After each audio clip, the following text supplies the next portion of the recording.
નમસ્કાર વિદ્યાર્થી મિત્રો, જય શિક્ષક। આજના વિડિયો લેક્ચરમાં આપ સૌનું હાર્દિક સ્વાગત છે। લાસ્ટ લેક્ચરની અંદર આપણે જુદી જુદી એકમ પદ્ધતિઓ, ખાસ કરીને એસઆઈ એકમ પદ્ધતિની વિશે ચર્ચા કરી કે એસઆઈ એકમ પદ્ધતિની અંદર આવતી ભૌતિક રાશિઓ, એના એકમો, એની સંજ્ઞાઓ કઈ રીતે લખાય એમની વિશે વાત કરી। ત્યાર પછી પૂરક ભૌતિક રાશિઓ, પૂરક ભૌતિક રાશિના એકમો, એની સંજ્ઞાઓ, પૂરક ભૌતિક રાશિને કઈ રીતે વ્યાખ્યાયિત કરી શકાય આની વાત કરી। આજના લેક્ચરની અંદર આપણે જોઈએ તો આપણે જે વાત કરવાની છે લંબાઈનું માપન। હવે લંબાઈનું માપન બે રીતે એટલે કે એક સૂક્ષ્મ લંબાઈનું માપન અને એક મોટા અંતરો હોય એનું માપન કઈ રીતે કરવું, તો આજના લેક્ચરની અંદર એની ચર્ચા કરવાની છે। તો લંબાઈના માપનની અંદર સૌપ્રથમ આપણે સૂક્ષ્મ લંબાઈનું માપન કઈ રીતે કરી શકાય એની ચર્ચા કરશું। તો વિદ્યાર્થી મિત્રો, તમે લોકો જુઓ છો કે માની લો કે તમારી પાસે એક સ્કેલ છે, તો સ્કેલની અંદર છે કેટલા સેન્ટીમીટર સુધી હોય, તો કે એકના હાફ ફૂટ પટ્ટી તમે લઈ લો તમારી સ્કેલ, તો એની અંદર 15 સેન્ટીમીટર સુધીનું અંકન હશે। તો 15 સેન્ટીમીટર, એમાં પણ તમે 1 સેન્ટીમીટર અને 2 સેન્ટીમીટર અથવા તો 2 અને 3 એની વચ્ચે તમે જોશો તો 10 કાપા હશે। આ 10 કાપા એ દરેક શું બતાવે? મિલીમીટર બતાવે। શું બતાવે? મિલીમીટર। કારણ કે આપણે અગાઉના લેક્ચરમાં ભણ્યા કે મિલી એક પૂર્વક છે અને મિલીનું જે મૂલ્ય થાય કેટલું થાય છે, તો કે 10⁻³ ઘાત। તો આટલું માપન કરવું હોય તો શેની મદદથી માપન કરી શકાય? ત્યાંથી લઈ અને માની લો કે 100 મીટર સુધીની વાત કરીએ તો આ બધું છે ને મીટર પટ્ટીની મદદથી માપી શકાય। એના કરતા નાનું માપન કરવું હોય તો કયા ઇન્સ્ટ્રુમેન્ટનો ઉપયોગ થાય એની છે આપણે ચર્ચા કરશું। હવે એ ઇન્સ્ટ્રુમેન્ટ છે આપણે યાદ રાખવાના છે। આપણે લેબની અંદર છે ઇન્સ્ટ્રુમેન્ટ, એટલે આપણે ત્યારે લેબમાં જઈએ ત્યારે એના વિશે છે આપણે ચર્ચા કરશું। અત્યારે આ માપન માટે કયા ઇન્સ્ટ્રુમેન્ટની જરૂરિયાત પડે એની છે આપણે વાત કરવાની છે।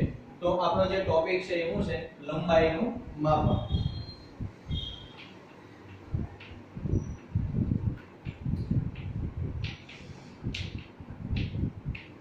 લંબાઈનું માપન।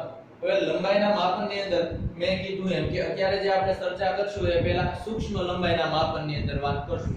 તો કે માની લો કે તમારે 10⁻³ ઘાત મીટર, 10⁻³ ઘાત મીટર થી 10² મીટર સુધીનું જો તમારે માપન કરવું હોય તો તમે મીટર પટ્ટીની મદદથી માપન કરી શકો। શેની મદદથી? મીટર પટ્ટીની મદદથી। મીટર પટ્ટી તો તમે બધાએ જોઈ હશે, બરાબર?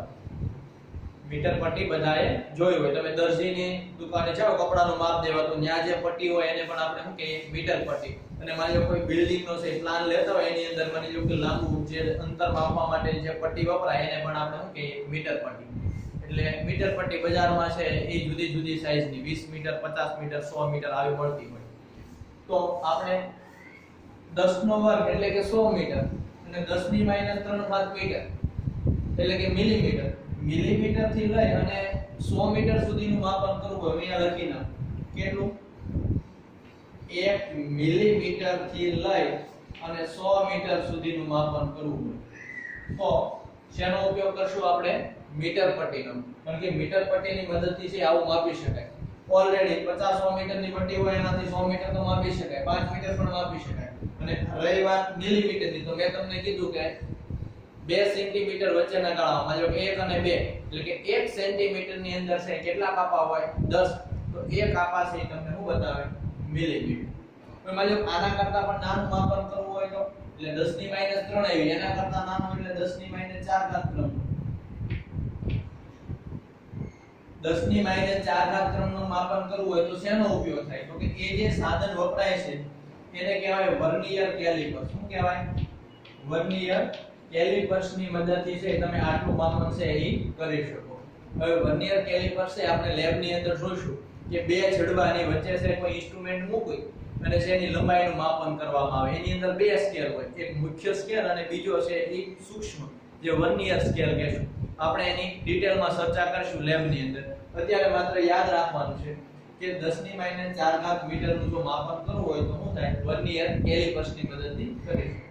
એના કરતા પણ નાનું તમારે માપન કરવું હોય એટલે કે માની લો કે 10⁻⁵ ઘાત મીટરના ક્રમનું માપન કરવું હોય તો બે ઇન્સ્ટ્રુમેન્ટ છે, એક તો માઇક્રોમીટર સ્ક્રૂ ગેજ અથવા તો સ્ફેરોમીટર। આ બે માંથી કોઈ પણ ઇન્સ્ટ્રુમેન્ટ હોય તો આપણે એનું માપન કરી શકાય। આ ઇન્સ્ટ્રુમેન્ટ આપની લેબમાં છે એટલે આપણે એની ચર્ચા કરશું, પણ અત્યારે આપણે યાદ રાખશું 10 ની -5 ઘાત મીટર નું જો માપન કરવું હોય તો કયા ઇન્સ્ટ્રુમેન્ટની મદદથી? માઇક્રોમીટર, સ્ક્રૂ ગેજ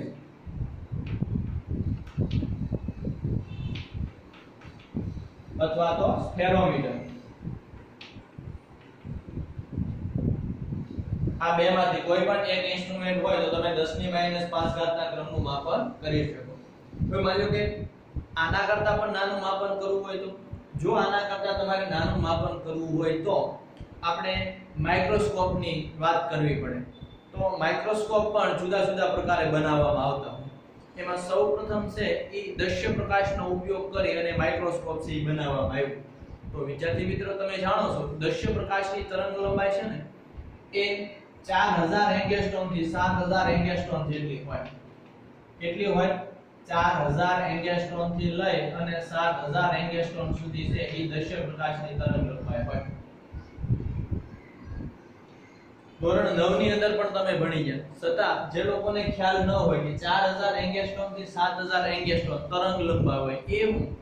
તો કે પ્રકાશ એક વિદ્યુત ચુંબકીય તરંગ છે અને વિદ્યુત ચુંબકીય તરંગો નામનું ચેપ્ટર છે આપણે 12 સાયન્સ ની અંદર ભણવાનું છે.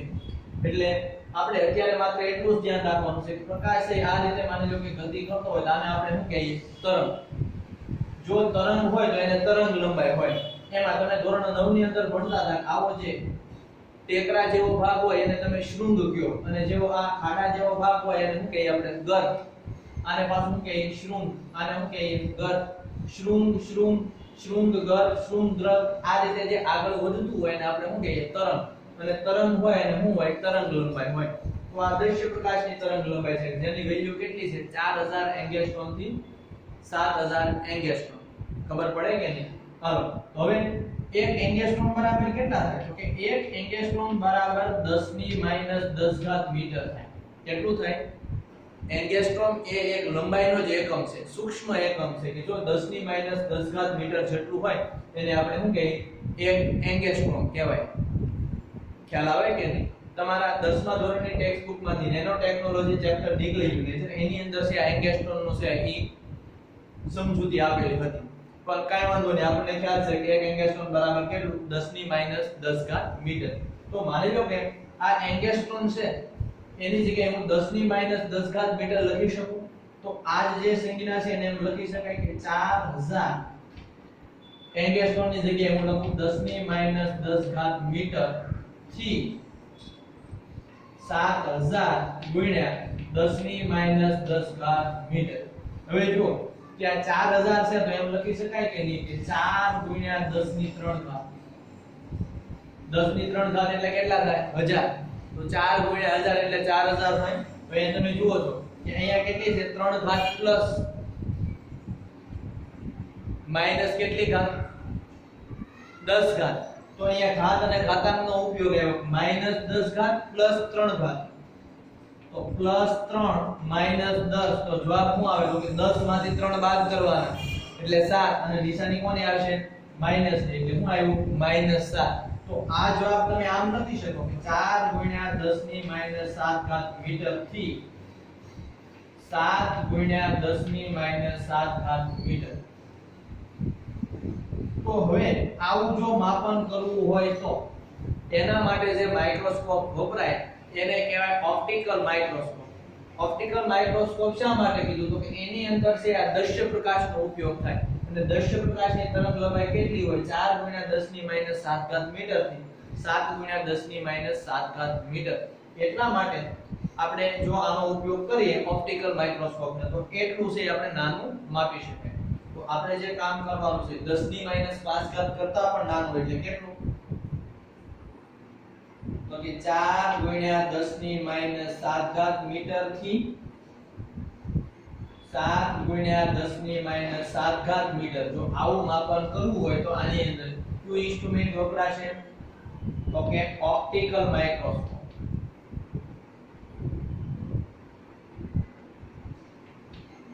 Optical microscope.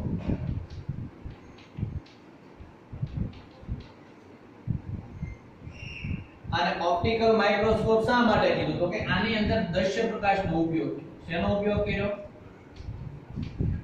દ્રશ્ય પ્રકાશનો ઉપયોગ થયો એટલા માટે કોઈ પ્રકાશી ઉપકરણ હોય તો આપણે એને ઓપ્ટિકલ ઇન્સ્ટ્રુમેન્ટ કહીએ બરોબર તો અહીંયા દ્રશ્ય પ્રકાશ વપરાણો એટલા માટે આ માઇક્રોસ્કોપને શું કીધું ઓપ્ટિકલ માઇક્રોસ્કોપ કીધું હવે આની પણ લિમિટેશન આવી જાય કે આને એટલું જ નાનું માપી શકે તો આના કરતા નાનું માપવું હોય તો આ જે દ્રશ્ય પ્રકાશ છે ને એની જગ્યાએ ઇલેક્ટ્રોન તમે ભણ્યા છો કેમિસ્ટ્રીમાં ધોરણ 10 ની અંદર કે ઇલેક્ટ્રોન પ્રોટોન ન્યુટ્રોન આ બધા કણ છે પણ આ ઇલેક્ટ્રોન છે ને એ પણ તરંગ સ્વરૂપે અસ્તિત્વ ધરાવે એ આપણે 12 સાયન્સમાં વિગતે ચર્ચા કરશું પણ આપણે અત્યારે એટલું જ યાદ રાખવાનું છે કે ઇલેક્ટ્રોન પણ તરંગ સ્વરૂપ ધરાવે અને એ ઇલેક્ટ્રોન છે એની તરંગ લંબાઈ લગભગ 1 એંગસ્ટ્રોમ ની આજુબાજુ કેટલી હોય 1 એંગસ્ટ્રોમ 1 એંગસ્ટ્રોમ એટલે આપણને ખબર છે કેટલું 10 ની -10 મીટર તો જો આટલું નાનું તમારે માપવું હોય 10 ની -10 ના ક્રમનું તો તમારે આ દ્રશ્ય પ્રકાશની જગ્યાએ ઇલેક્ટ્રોન બીમ વાપરવાનું અને ઇલેક્ટ્રોન બીમ ને જો તમે તરંગ સ્વરૂપે વાપરીને માઇક્રોસ્કોપ બનાવો તો ઈ માઇક્રોસ્કોપને કહેવાય ઇલેક્ટ્રોન માઇક્રોસ્કોપ એટલે જો તમારે 10 ની -10 ના ક્રમનું માપન કરવું હોય તો આપણે જે માઇક્રોસ્કોપ વપરાય ઈ માઇક્રોસ્કોપને શું કહેશું ઇલેક્ટ્રોન માઇક્રોસ્કોપ તો હું અહીં લખું છું 10 ની -10 મીટર આટલું માપન કરવું હોય તો જે માઇક્રોસ્કોપ વપરાય એને શું કહેશું આપણે ઇલેક્ટ્રોન માઇક્રોસ્કોપ અને ઇલેક્ટ્રોન માઇક્રોસ્કોપ શું કામ કીધું તો કે આની અંદર છે ને ઇલેક્ટ્રોન બીમ નો ઉપયોગ થાય કોનો ઉપયોગ થાય ઇલેક્ટ્રોન બીમ એટલે એક કિરણનો સમૂહ છે બરાબર કે આ ઇલેક્ટ્રોન જે કિરણો સ્વરૂપે અસ્તિત્વ ધરાવે આ કિરણોને છે એ વિદ્યુત અને ચુંબકીય ક્ષેત્રો ડિઝાઇન કરીને એની અંદર કેન્દ્રિત કરી શકાય વિદ્યુત અને ચુંબકીય ક્ષેત્ર આપણે ભણશું અત્યારે બહુ ચર્ચા કરવાની જરૂરિયાત નથી અત્યારે એટલું જ તમારે ધ્યાનમાં રાખવાનું કે આ ઇલેક્ટ્રોન બીમનો ઉપયોગ કરી અને ક્યુ માઇક્રોસ્કોપ બનાવી શકાય ઇલેક્ટ્રોન માઇક્રોસ્કોપ બનાવી શકાય અને જેની મદદથી 10 ની -10 મીટરનું માપન કરી શકાય જો આના કરતા પણ નાનું માપન કરવું હોય એટલે કે 10 ની -10 મીટર કરતા નાનું તો કયું ઇન્સ્ટ્રુમેન્ટ વપરાય તો એના કરતા નાનું એટલે કે તમને ખબર છે અણુ અથવા તો પરમાણુની સાઈઝ છે ને એ 10 ની -10 મીટર જેટલી હોય કેટલી હોય પરમાણુની સાઈઝ છે કેટલી હોય 10 ની -10 મીટરના ક્રમની હોય જો આ અણુ પરમાણુનો સાઈઝનો તમારે સ્પષ્ટ ખ્યાલ મેળવવો હોય તો આના કરતા પણ આપણે નાનું માપી શકવા જોઈએ તો મેળવી શકાય તો કે આના કરતા જો નાનું માપવું હોય તો અત્યારે જે આધુનિક માઇક્રોસ્કોપ ડિઝાઇન થયેલા છે એને કહેવાય ટનલિંગ માઇક્રોસ્કોપ ટનલિંગ માઇક્રોસ્કોપની મદદથી છે તમે આના કરતા પણ નાનું માપી શકો એટલે હવે પછી આવ્યું ટનલિંગ માઇક્રોસ્કોપ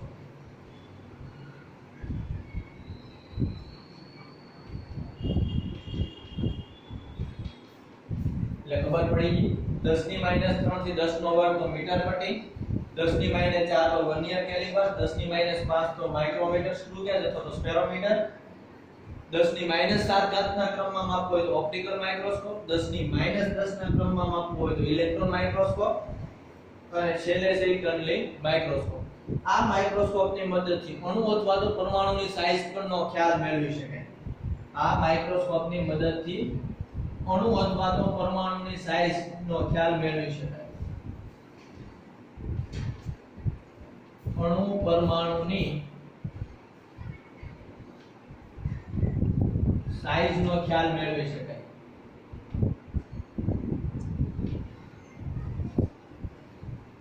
ખ્યાલ આવે કે નહીં તો એટલી વસ્તુ છે નોંધ કરી લો ત્યાર પછી આપણે ખૂબ મોટા અંતરનું માપન કરવું હોય તો શેના દ્વારા કરી શકાય એની ચર્ચા કરીએ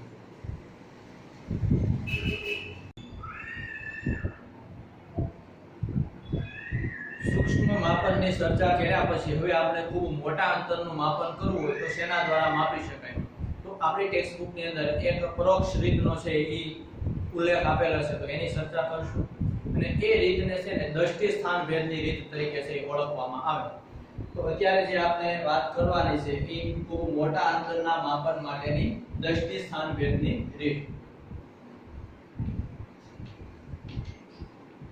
ખૂબ મોટા અંતરના માપન માટે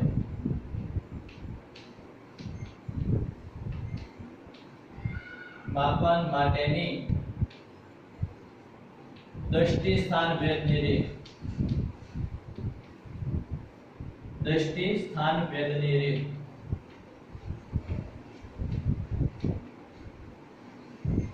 અત્યારે આપણે જે ચર્ચા કરવાની છે એ ખૂબ મોટા અંતરના માપન માટેની દ્રષ્ટિ સ્થાન ભેદની રીતની છે આપણે ચર્ચા કરશું. હવે જો કે આ દ્રષ્ટિ સ્થાન ભેદની રીત શા માટે કહેવામાં આવે, તો એક એક્ઝામ્પલ તરીકે વિદ્યાર્થી મિત્રો તમે સમજો કે માની લો કે તમારે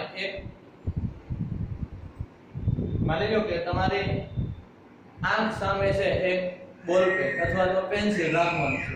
હવે એક આંખ તમારે બંધ કરી, માની લો કે તમે એક આંખ બંધ કરીને તમારે એક આંખથી છે આ પેનનું નિરીક્ષણ કરવાનું છે અને એનું પ્રતિબિંબ સામેની દિવાલ ઉપર તમારે મેળવવાનું છે.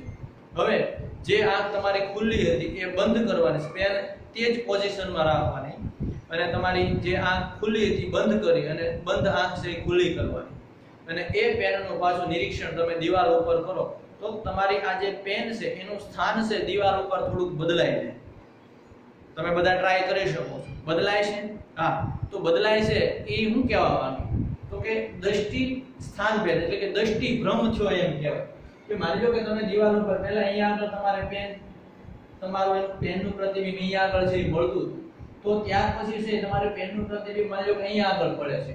તો આ જે સ્થાનાંતર થયું એ સ્થાનાંતર શું કહેવા માંગે, તો કે ત્યાં દ્રષ્ટિ ભ્રમ થયો. એ દ્રષ્ટિ ભ્રમ શા માટે થયો, તો કે તમારા જે અવલોકનકાર હતા એ બંને અલગ અલગ હતા. માની લો કે એક પેલા તમારી ડાબી આંખ હતી, પછી છે તમારી જમણી આંખ હતી. બરોબર? ખ્યાલ આવે કે નહીં? જમણી ડાબી મતલબ કે એક કોઈ પણ આંખ હોય કે એક આંખ અને બીજી આંખ એની વચ્ચે કંઈક શું છે, ડિસ્ટન્સ છે, તો એને કારણે છે આ દ્રષ્ટિ ભ્રમ છે એ જોવા મળે. બરોબર? તો આને અનુરૂપ જે મેથડ છે એને શું કહેવાય, દ્રષ્ટિ સ્થાન ભેદની રીત. એટલા માટે આનું નામ આપ્યું દ્રષ્ટિ સ્થાન ભેદની રીત. તો આ મેથડ ની અંદર કઈ રીતે કામ કરવાનું હોય, માની લો કે પૃથ્વીથી ઘણે દૂર એક ગ્રહ આવેલો છે, આ ગ્રહનું આપણે આ ગ્રહ અને પૃથ્વી વચ્ચેનું અંતર માપવું છે, તો આપણે શું કરવું પડે, તો કે પૃથ્વી પરના કોઈ પણ બે સ્થળોએથી એકી સાથે છે આ ગ્રહનું આપણે શું કરશું, નિરીક્ષણ કરશું અને એને આધારે આ નિરીક્ષણ રેખાઓ જે ખૂણો બનાવે એની આપણે ચર્ચા કરીએ.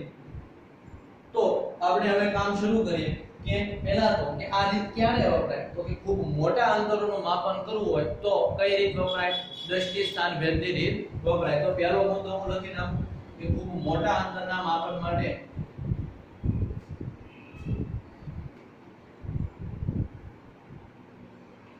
ખૂબ મોટા અંતરના માપન માટે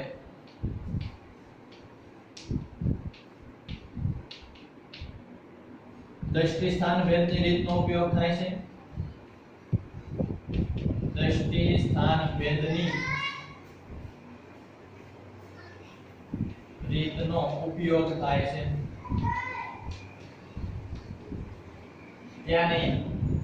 હાલો, તો ખૂબ મોટા અંતરના માપન માટે જે આપણે દ્રષ્ટિ સ્થાન ભેદની રીતનો ઉપયોગ થાય એવું લખ્યું. આ રીતમાં કરવાનું તો કે પહેલા આકૃતિની હું રજૂઆત કરું. માની લો કે આપણી પૃથ્વી છે. જો આપણે પૃથ્વીથી ખૂબ ઘણે દૂર આવેલા ગ્રહનું નિરીક્ષણ કરવું હોય તો એ નિરીક્ષણ કરવા માટે પૃથ્વી પરના કોઈ પણ બે સ્થળોથી એક સાથે આ ગ્રહનું છે નિરીક્ષણ કરવામાં આવે. માની લો કે આપણે ઘણે દૂર એક ગ્રહ લઈ લઈએ કે આ એક ગ્રહ આપેલો છે કે આ ગ્રહનું આપણે શું કરવાનું છે, નિરીક્ષણ કરવાનું છે. તો પૃથ્વી પરના કોઈ પણ બે સ્થળ આપણે લઈ લઈએ કે ત્યાં આગળથી છે આ ગ્રહનું આપણે શું કરશું, નિરીક્ષણ કરશું. તો આ જે સ્થળો છે એનું કીધું સ્થળ A અને આ સ્થળને કીધું સ્થળ B. જ્યાંથી આપણે કોનું નિરીક્ષણ કરવાનું છે, ગ્રહનું. આ ગ્રહનું આપણે કંઈક નામ આપી દઈએ. માની લો આ જે ગ્રહ છે એનું કીધું ગ્રહ S. A અને B બંને અવલોકન સ્થાનથી એક સાથે આ ગ્રહ S નું નિરીક્ષણ કરવાનું છે. એટલે આપણે શું કરશું, નિરીક્ષણ કરશું એટલે આપણી દ્રષ્ટિ રેખાઓ, નિરીક્ષણ રેખાઓ હશે તો હું નિરીક્ષણ રેખાઓ બતાવું છું કે A થી S સુધીની નિરીક્ષણ રેખા હશે અને B થી S સુધીની શું હશે, નિરીક્ષણ રેખા હશે. હવે તમે જુઓ કે આ AS અને BS આ નિરીક્ષણ રેખાઓ બે અહીંયા ભેગી થાય છે કારણ કે આપણે આ ગ્રહનું શું કરીએ છીએ, નિરીક્ષણ કરીએ. તો આની વચ્ચે જે કંઈ ખૂણો બને છે આ ખૂણાને હું થીટા વડે બતાવું. શેના વડે બતાવું, થીટા વડે. અને આ જે ખૂણો છે ને એને દ્રષ્ટિ સ્થાન ભેદ કોણ કહેવાય. શું કહેવાય, દ્રષ્ટિ સ્થાન ભેદ કોણ. શા માટે, કારણ કે આ બે દ્રષ્ટિ રેખાઓ છે તમારી, આ A સ્થાન આગળથી અને B સ્થાન આગળ, આ બે રેખાઓ આ S આગળ બને ભેગી થાય છે, સોરી આ S આગળ ભેગી થાય છે અને જે વચ્ચે ખૂણો બનાવે આ બે દ્રષ્ટિ રેખાઓ વચ્ચે એને શું કહેવાય? દ્રષ્ટિ સ્થાન ભેદ કોણ. ખ્યાલ આવે કે નહીં? હા, તો આ રચના બની ગઈ. આ રચના બની ગઈ તો આના ઉપરથી જ આપણે મુદ્દા લખવાના છે. દ્રષ્ટિ સ્થાન ભેદની રીતની અંદર કરવાનું શું? તો કઈ રીતે કરવાનું? તો કે આ આપણે જે રચના કરી તો સૌપ્રથમ શું કર્યું? તો કે પૃથ્વીથી ઘણે દૂર આવેલા ગ્રહ S નું નિરીક્ષણ કરવા માટે સૌપ્રથમ આપણે શું કર્યું? પૃથ્વી પરના કોઈ બે સ્થાનથી એક સાથે ગ્રહ S નું નિરીક્ષણ કરવામાં આવે છે. તો મુદ્દો લખી રાખું, આપણે જે આકૃતિ દોરી એના ઉપરથી જ કામ કરવાનું છે. ચાલો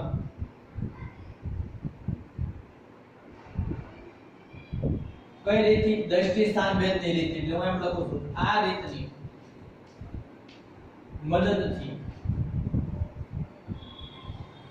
પૃથ્વીથી ઘણે દૂર આવેલા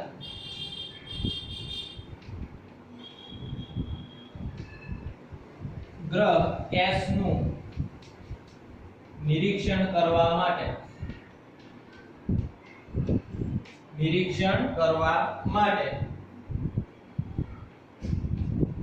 આ પૃથ્વીથી ઘણે દૂર ગ્રહ આવેલો છે એની નિરીક્ષણ કરવા માટે આપણે શું કરશું કે પૃથ્વીના બે સ્થાનોથી એક સાથે શું કરવામાં આવે? ગ્રહ S નું નિરીક્ષણ કરવામાં આવે છે. પૃથ્વી પરના કોઈ બે સ્થાનથી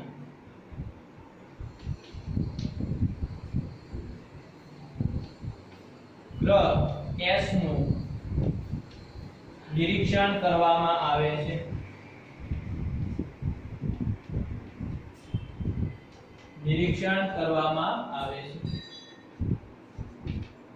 દેખાય છે તમને કે પૃથ્વી પરના કોઈ બે સ્થાન છે જ્યાંથી એક સાથે આ ગ્રહ S નું આપણે શું કરીએ છીએ? નિરીક્ષણ કરીએ છીએ. હવે જો કે આ નિરીક્ષણ રેખાઓ, બંને નિરીક્ષણ રેખાઓ AS અને BS એની વચ્ચે જે બનતો ખૂણો છે ને આપણે શું કહીશું? દ્રષ્ટિ સ્થાન ભેદ કોણ કહે છે. તો હવે પછીનો મુદ્દો લખી નાખો.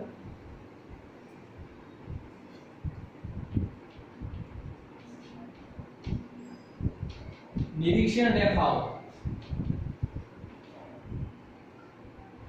AS અને BS વચ્ચે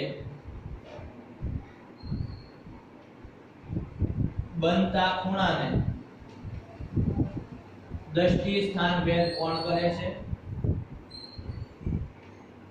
દ્રષ્ટિ સ્થાન ભેદ કોણ કહે છે.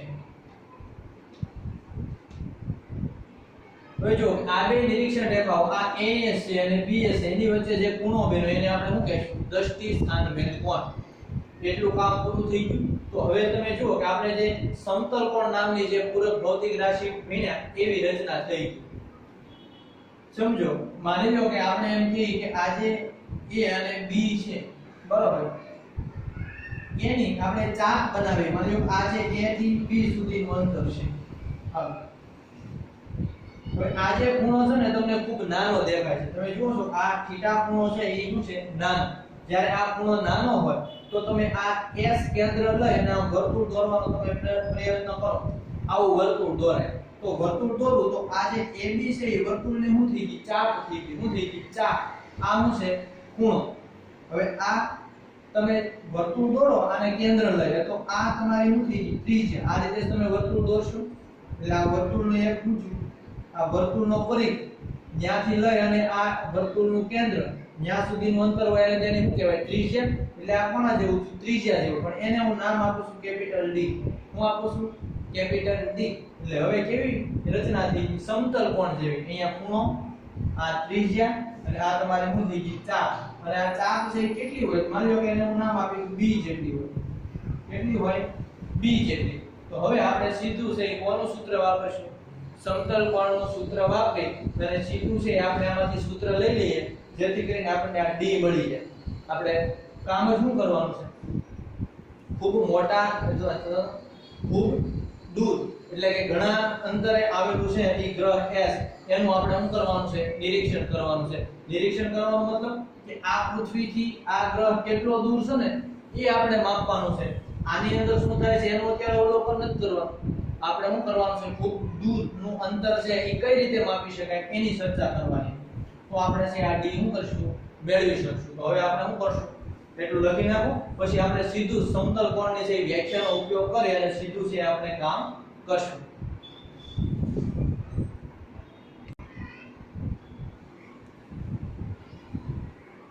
તો હવે જે આપણે કામ કરવાનું છે એ સીધું સમતલ કોણનું છે. તમે સૂત્ર વાપરી શકો. બીજી વસ્તુ જો આ જે ખૂણો છે ને એનું મૂલ્ય બહુ નાનું હોય. એ નાનું મૂલ્ય હોય એ કેમ ખબર પડે? તો તમે અહીંયા જુઓ કે માની લો કે આ જે b છે a અને b વચ્ચેનું અંતર છે એ શું છે? Small b. અને આ જે અંતર છે એ શું છે? Capital d.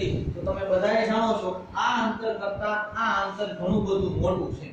એટલે ઘણું બધું મોટું હોય તો હું જો b ના છેદમાં d લઉં તો એનો જવાબ છે 1 કરતા ઘણો બધો નાનો આવે. Less than 1. 1 કરતા ઘણો નાનો આવે. શા માટે? કારણ કે આ b કરતા આ d છે એ ઘણો બધો શું છે? મોટો છે. આ d છે એ ઘણો બધો મોટો છે.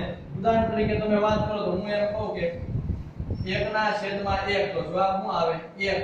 પણ જો આ છેદ ઘણો બધો મોટો હોય તો હું એમ લખું કે 1 ના છેદમાં 100 તો અંશ કરતા છેદ ઘણો બધો મોટો થયો તો તમારો જવાબ શું આવે? તો 0.01 શું આવે? 0.01. તો આ 1 કરતા 0.01 છે એ તો શું છે? ઘણું બધું નાનું છે. 1 કરતા ઘણું બધું નાનું છે. શા માટે? કારણ કે એનો છેદ છે એ ઘણો મોટો છે. તો અહીંયા આગળ તમે જુઓ કે b ના છેદમાં d તો d તો ઘણો બધો મોટો છે. તો આ જવાબ 1 કરતા શું આવે? નાનો. જવાબ 1 કરતા નાનો આવે એનો મતલબ એમ કે આ થીટા છે એ ઘણો બધો શું હશે? નાનો હશે. ખ્યાલ આવે કે નહીં? હાલો તો હવે ખૂણાની રેડિયનના વ્યાખ્યા અનુસાર અથવા તો સમતલ કોણની વ્યાખ્યા અનુસાર આપણે સીધું જ કરી નાખીએ કે ખૂણો બરાબર શું થાય? ચાપના છેદમાં ત્રિજ્યા. તો હવે હું લખું છું ખૂણાની વ્યાખ્યા અનુસાર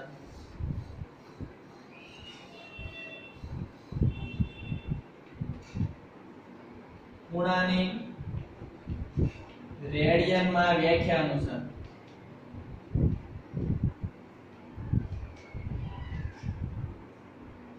ખૂણો એટલે કે થીટા. ખૂણો બરાબર શું થાય? ચાપના છેદમાં ત્રિજ્યા. ચાપ આયા શું છે? AB. ચાપ શું છે? AB અને ત્રિજ્યા શું છે? AS કયો કે BS કયો? AS અને BS બેયનું માપ કેવું છે? સમાન. AS BS કેટલું થાય? D જેટલું છે. અહીંયા દેખાય છે આ પણ D હોય અને આ પણ કેટલું હોય? D જેટલું હોય. હાલો તો ચાપ બરાબર આપણે શું લખ્યું? AB અને ત્રિજ્યા બરાબર તમે શું લખી શકો? AS લખી શકો અને BS પણ લખી શકો. આપણે લખીએ છીએ AS. હાલો તો થીટા બરાબર શું થયું?